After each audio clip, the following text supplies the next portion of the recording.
Assalamualaikum warahmatullahi wabarakatuh. Di sini aku mau nge-review salah satu film Korea yang berjudul Kim Ji-young Brom 1982. Film ini ditayangkan pada tahun 2019.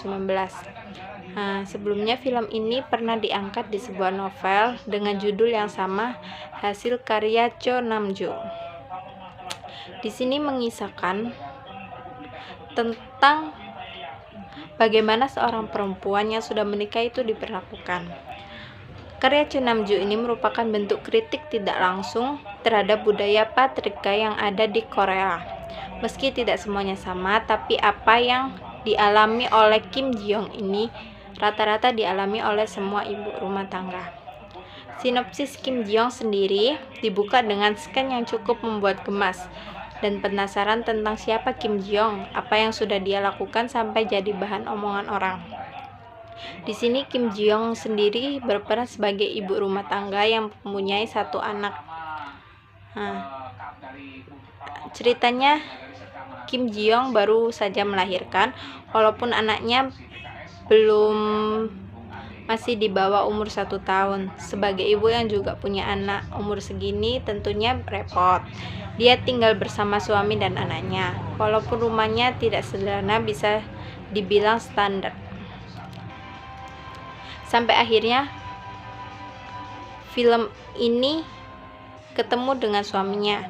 Suaminya bernama Jung Dae-hyun. Suami Ji-young ini tipe family man banget. Kalau di rumah dia ikut asuh anaknya, main sama anaknya, bisa membagi tugas dengan istrinya. Jung Dae ini sebetulnya sadar kalau istrinya sedang tidak baik-baik saja, tapi di sini Jung Dae agak bingung ngomongnya gimana ke istrinya. Tahu istrinya begitu, Jung Dae berniat untuk ke psikiater dan menanyakan bagaimana keadaan istrinya, tapi si psikiater itu mau bertemu langsung sama Kim Ji-young. Dan tibalah di hari Ji-young udah capek banget, secara fisik dia capek, secara mental dia juga capek. Ada satu scan dimana ibu mertua Ji-young, dimana itu adalah ibu Jung Dae, dia menyuruh Ji-young untuk memasak dari pagi sampai tengah malam, dan dimana siang harinya keluarga Jung Dae itu berkumpul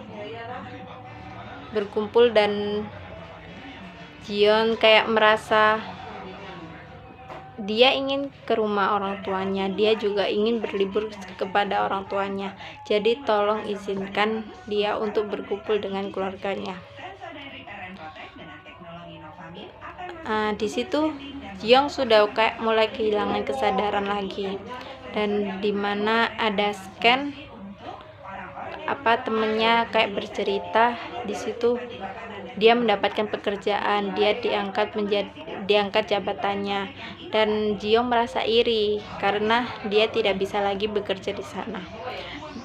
Dan temennya itu kayak mengusulkan, bagaimana kalau kamu menghubungi atasan kita, siapa tahu ada pekerjaan yang lain. Di situ Ji-young menghubungi atasannya, dan di situ Ji-young mendapatkan pekerjaan lagi.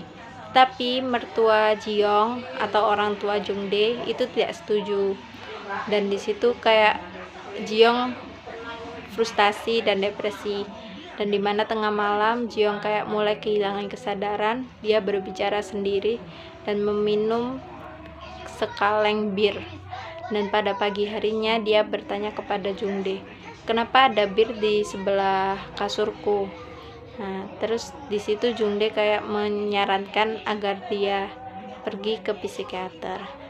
Ji-young menuruti perkataan Jung Dae, tapi Ji-young sesampainya di psikiater dia menolaknya karena biayanya terlalu mahal. Dan dimana ada scan, di situ Jung Dae ada waktu yang tepat untuk mengatakan semuanya.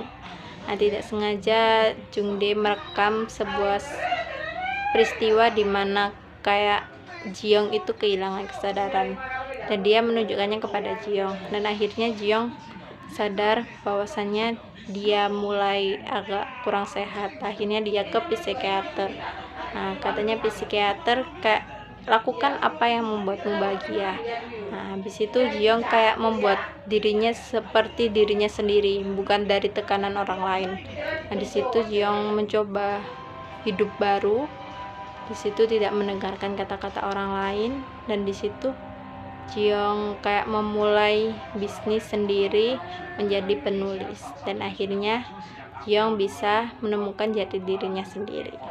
Sekian, terima kasih. Wassalamualaikum warahmatullahi wabarakatuh.